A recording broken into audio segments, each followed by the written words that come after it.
Buenas, en esta práctica empezaremos a revisar los conceptos básicos en antropometría y mediciones básicas, haciendo énfasis en talla y peso.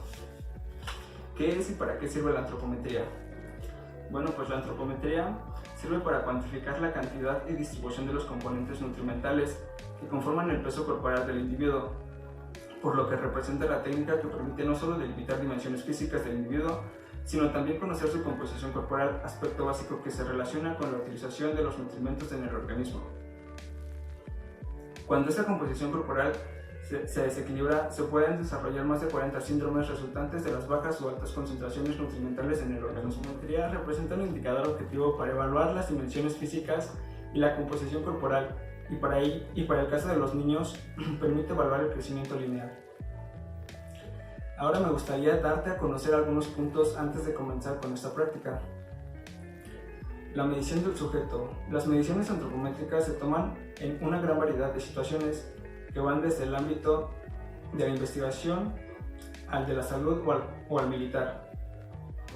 Se conoce la existencia de diferentes costumbres, procedimientos y horarios en las diferentes partes del mundo. Sin embargo, no se debe tomar ninguna medida sin el consentimiento informado. Algunos puntos que debe contener este consentimiento informado son: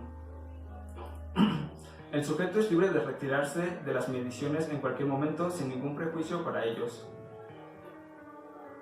Los datos que se publiquen en las mediciones no revelarán la identidad de los sujetos sin su consentimiento. Proporcionaremos los detalles de contacto de la persona y la institución responsables. Ningún individuo u organización deberán ejercer ningún tipo de presión sobre el sujeto con el fin de participar en estas mediciones. Ahora, pasando a las mediciones. Todos aquellos procedimientos utilizados para las mediciones deben ser aprobados por el comité ético competente. Las manos del antropometrista deben limpiarse antes de cada medición. Las mediciones deben hacerse en privado, en una habitación separada o en un espacio reservado. La sala de medición debe ofrecer privacidad y estar a una temperatura confortable para el sujeto. A cada sujeto se le debe ofrecer la opción de que le acompañe un amigo o familiar. Resulta especialmente importante cuando se trata de niños. Debe tenerse en cuenta que todas las personas poseen un área alrededor de sus cuerpos, conocida como espacio personal, que al ser invadido les hace sentir incómodas o amenazadas. Esto es particularmente cierto en lo que respecta a la parte frontal del sujeto, y es por eso que la mayoría de las mediciones se toman desde el costado o por detrás. Por tanto, los antropometristas deben recibir información en proxemia, espacio personal, ética, aspectos socioculturales del contacto físico y sensibilidades culturales a la hora de medir.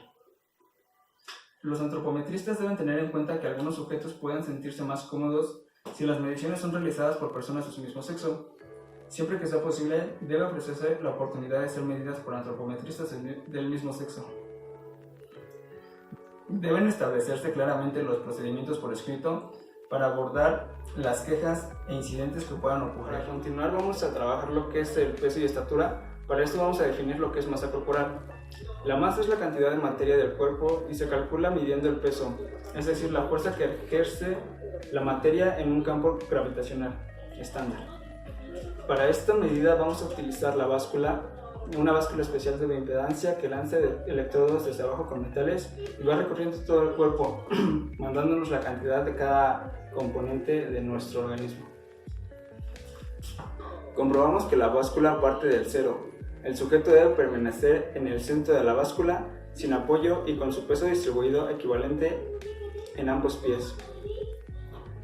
La masa corporal puede representar variaciones diarias de aproximadamente 1 kilogramo en niños y 2 kilogramos en adultos.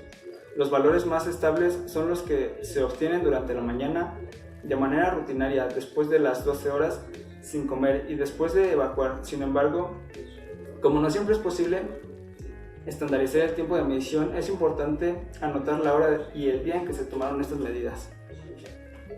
Para realizar esta medición comprobamos que la báscula parte de cero.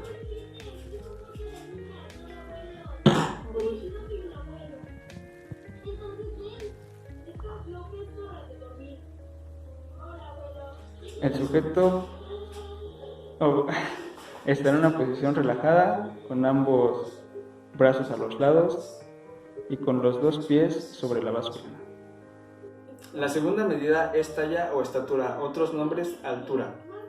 La definición es la distancia perpendicular entre los 2 planos transversales del punto del vértex y el inferior de los pies.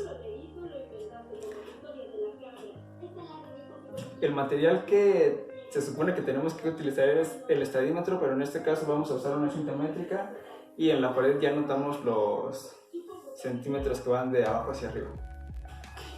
Para este método de talla se requiere que el sujeto esté de pie con los talones juntos y los talones, glúteos y la parte superior de la espalda en contacto con la escala.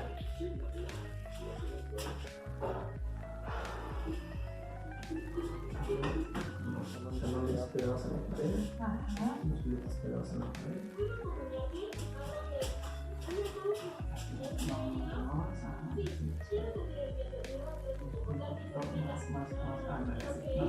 Así, dentro más hacia abajo.